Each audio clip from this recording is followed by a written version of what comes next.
What if I told you that most of the chaos in your life doesn't come from the outside world, but from the way you react to it? A single word can shatter your peace.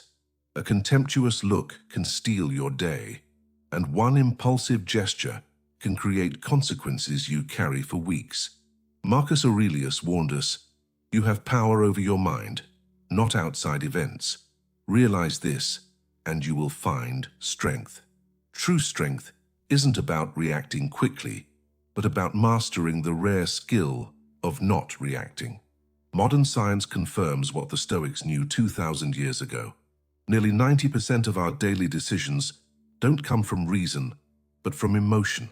This means that if we don't learn to govern our reactions, we spend our entire lives as their slaves.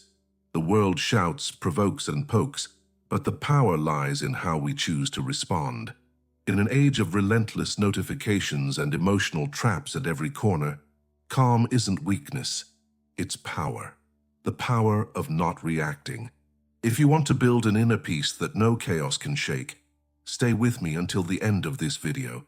And if you find value here, subscribe to the Stoicism Everyday channel.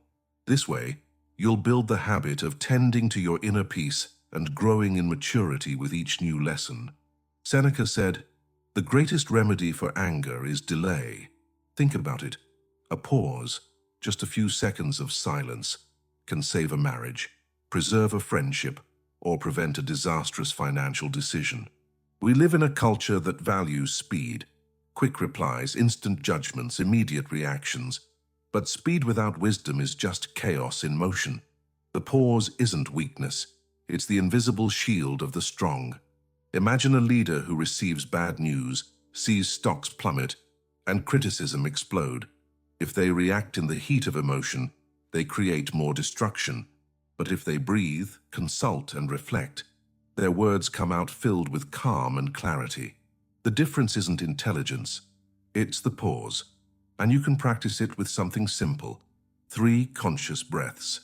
Inhale deeply, hold, exhale slowly. Repeat 3 times. By the end, the fire dissipates, and reason finds its space. This is the sacred pause. It's not silence, it's preparation. It's not escape, it's power. Every reaction is a reflection. When someone pushes your buttons, what really matters isn't the button, but what's behind it. Epictetus reminds us, when you are offended at any man's fault, turn to yourself and study your own failings. It's not the offense itself that hurts, but the story you create around it. If rejection destroys you, your self-esteem is still fragile. If a delay irritates you, perhaps patience hasn't yet been cultivated. Every reaction is a sign pointing to an internal wound. Many ignore these signs and blame others. He made me angry. She ruined my day. But the Stoic path flips the question, why did I give them that power? The next time you feel provoked, don't react immediately. Ask yourself, what am I feeling? Why do I feel this? What does this reaction reveal about me? In this way, every insult becomes a mirror. Every conflict becomes a classroom. As Marcus Aurelius said, "If someone can prove me wrong, I will gladly change, for I seek the truth." The mirror of truth may not please you, but it will always set you free. Most people build their peace on fragile ground: money, status, comfort. But when these foundations crumble, their peace crumbles with them. The Stoics show us another way: to build peace like a fortress within ourselves, made of stones that nothing external can tear away.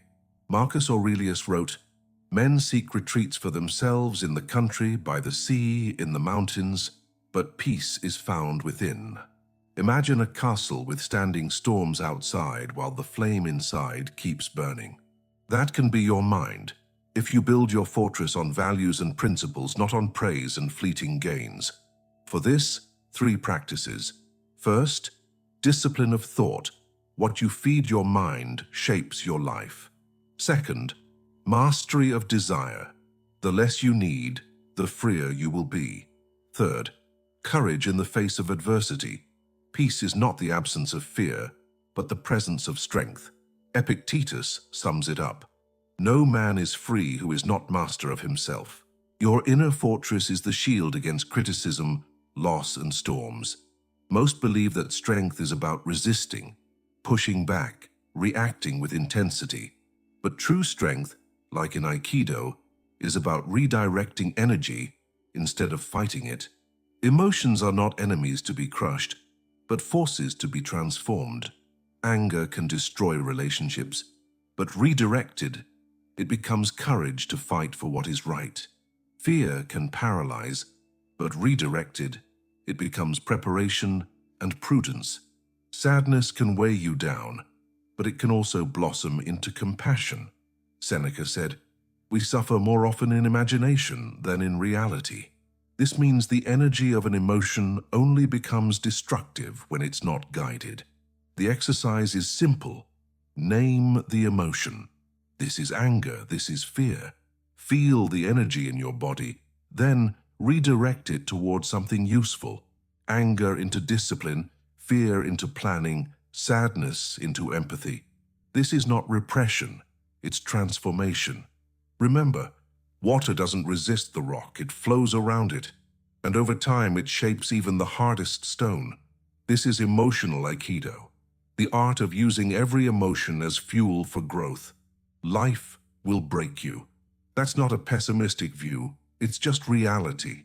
There will be loss, betrayal, and failures that will shake your soul. But what defines you isn't the fall, it's how you choose to rise. For the Stoics, adversity is not a curse, it's a forge. The fire burns, but it also purifies. Marcus Aurelius said, "The obstacle is the way. What stands in the way becomes the way." The Phoenix principle teaches us to accept reality without resistance, to extract meaning from pain, and to be reborn stronger. Think about the worst moment of your life. You survived it. That alone proves that resilience lives within you. Now imagine not just surviving, but being reborn anew with every fall. Just like the phoenix that burns to ashes and rises again, every scar can be a reminder of growth. Seneca said, "Fire tests gold, and adversity tests the brave." You are not fragile glass. You are steel forged in fire. Every fall is the beginning of your next ascent. Choosing not to react isn't indifference. It's freedom. It's deciding to respond with intention, not on impulse. The Stoics remind us, no one can rob you of your peace without your permission. In a loud and fast-paced world, calm is one of the greatest advantages you can have. If this message spoke to you, leave a like and subscribe to the Stoicism Everyday channel. Here, every video is a step towards strengthening your inner peace and maturing as a human being. And in the comments, write your declaration. I choose wisdom over reaction.